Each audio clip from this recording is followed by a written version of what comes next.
विद्यार्थियों, आप सभी का स्वागत है चौथी कक्षा की लर्निंग हिंदी की कक्षा में। तो बच्चों, आप लोगों का जल्द ही PT2 का एग्ज़ाम होने वाला है।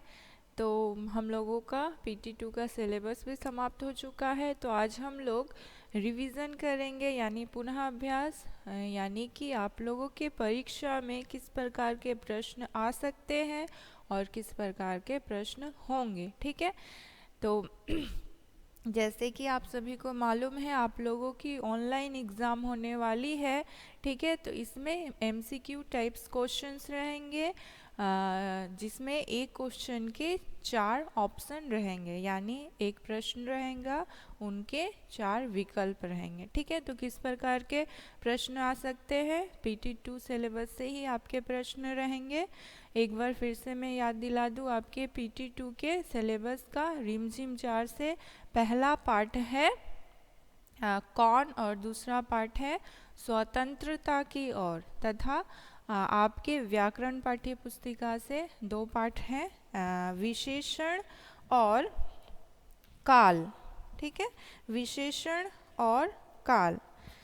तो यह है आपके PT2 का सिलेबस। तो चलिए करते हैं आपके परीक्षा में किस प्रकार के प्रश्न रह सकते हैं। जैसे देखिए, दे रही हूँ पहला,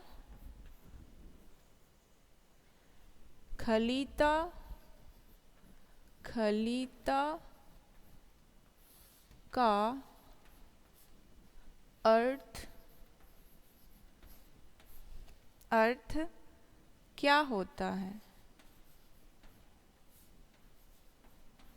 ठीक है। तो यह जो प्रश्न है, यह आपके शब्दार्थ से दिया गया है, जिसमें मैंने करवाया था शब्दार्थ, शब्दों के अर्थ। तो यहाँ पर 4 विकल्प रहेंगे। जैसे पहला है किताब, दूसरा है थैली, तीसरा है कपड़ा, तथा चौथा है पैसा। ठीक है।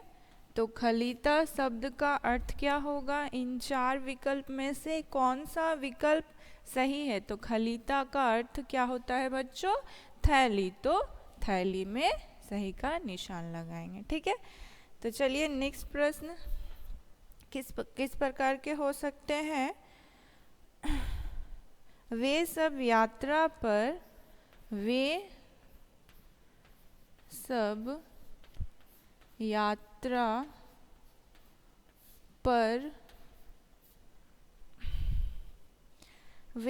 यात्रा पर जा रहे हैं। वे सब यात्रा पर जा रहे हैं। ठीक है। तो यह आपके पाठ से ही दिया गया है वाक्य। इसमें आपको बतानी है यह वाक्य किसने कहा। ठीक है। यह वाक्य किसने कहा आपके पाठ के अनुसार। तो ऑप्शंस है, विकल्प है धनी की माँ ने, पहला। ठीक है। दूसरा है धनी ने। तीसरा है गांधी जी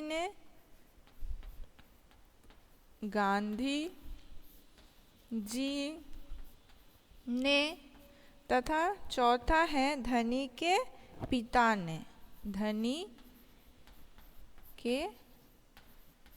ने। ठीक है बच्चों। तो यहाँ पर 4 विकल्प है, यह वाक्य किसने कहा है। पहला विकल्प क्या है, धनी की माँ ने, दूसरा है धनी ने, तीसरा है गांधी जी ने, और चौथा है धनी के पिता ने। तो इसमें से कौन सा सही विकल्प है। तो क्या होगा, इसमें से धनी की माँ ने यह वाक्य कहा। वे सब यात्रा पर जा रहे हैं, यह वाक्य धनी की माँ ने कहा, इसलिए धनी की माँ में क्या होगा, सही का निशान, धनी की माँ ने। ठीक है। चलिए नेक्स्ट करते हैं आपके व्याकरण पाठ्यपुस्तिका से किस प्रकार के प्रश्न हो सकते हैं? जैसे पहला है हिमालय, हिमालय, हिमालय पर्वत, हिमालय पर्वत बहुत बहुत डैश, हिमालय पर्वत बहुत डैश है। ठीक है, तो यहाँ पर क्या करना है आपको? उचित विशेषण शब्द क्या होगा? ठीक है, उचित विशेषण, उचित विशेषण शब्द क्या होगा? यानी यहाँ पर विशेषण शब्द दिए गए, उनमें से आपको सही विशेषण शब्द चुनकर खाली जगह में भरनी है। ठीक है, तो शब्द है पहला पहला शब्द है कई, दूसरा है कुछ, तीसरा है नीचा और चौथा है ऊंचा। ठीक है, तो इन विकल्पों में कौन सा विकल्प सही है? हिमालय पर्वत बहुत डैश है। उचित विशेषण आपको भरनी है। पहला है विकल्प कई, दूसरा है कुछ, तीसरा है नीचा और चौथा है ऊंचा। ये सारे ही विशेषण शब्द हैं। इनमें से कौन सा होगा? हिमालय पर्वत बहुत ऊंचा है। ठीक है, तो चौथा नंबर विकल्प सही है, इसलिए ऊंचा में सही का निशान लगाएंगे। ठीक है बच्चों, चलिए नेक्स्ट करते हैं आपके व्याकरण पाठ्यपुस्तिका से ही और एक प्रश्न। काल के, काल के, काल के कितने भेद होते हैं? काल के कितने भेद होते हैं? ठीक है, तो यहाँ पर विकल्प है पहला 2, दूसरा 3, चौथा,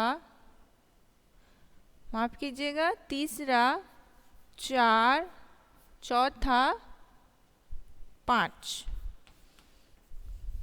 ठीक है, तो इन विकल्पों में कौन सा विकल्प सही है कि काल के कितने भेद होते हैं? तो हम लोगों ने काल के 3 भेद पढ़े हैं, इसलिए 3 में सही का निशान लगा देंगे। ठीक है, इस तरह से आपके परीक्षा में प्रश्न रहेंगे जिनमें 4 विकल्प रहेंगे, आपको सही विकल्प चुनना है। ठीक है बच्चों, तो परीक्षा की अच्छे से तैयारी कीजिए। आज के लिए यहीं तक, फिर मिलते हैं अगली कक्षा में। धन्यवाद।